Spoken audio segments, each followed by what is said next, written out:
All right, so you're on the side of the road because you just ran over that nail and now you have a flat tire. I'm gonna explain to you how you would change that tire. First off, confirm that your vehicle is in the park position.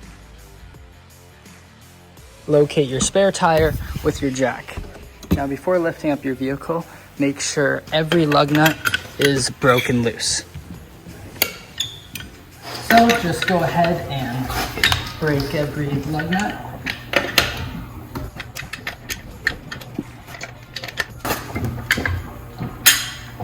Like so. So now grab your jack, and in this case we have very nice looking rocker panels, so that is where we're going to be lifting the vehicle from. So place it underneath and spin this up until it just touches the rocker panel there. Like so.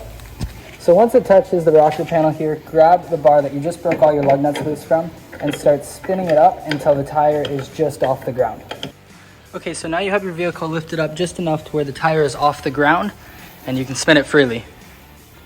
Now, if you were to recall, before in the video, I told you to break every single lug nut loose before you lift the car up. And that is because now that it's in the air, I can easily loosen these off without the tire rotating on me.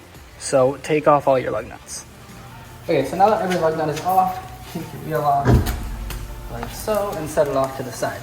Okay, now grab your donut tire and place it onto the studs of the wheel like so.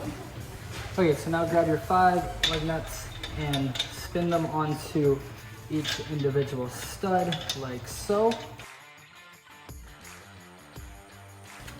Okay, so now that every single lug nut is spun up by hand, grab your locking key if your car has that and put it onto the 1 key and just tighten it up just as tight as you can get it while the wheel is off the ground.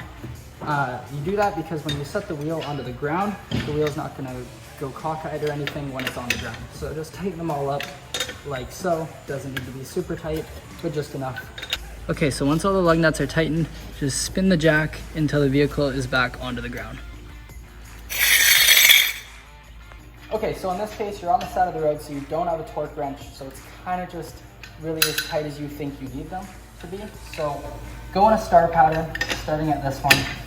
Tighten that one right down. Now your next one here, tighten this one right down, and the one across from that one, like so. Just make sure they're pretty snug there. And this one. And then your final one with the locking key there, make sure that one is tight as well. Okay, so now that you got your donut tire on, I would suggest driving to your nearest automotive shop to either get the tire replaced or repaired, as you shouldn't drive on the donut for long periods of time, as it's just for emergency purposes.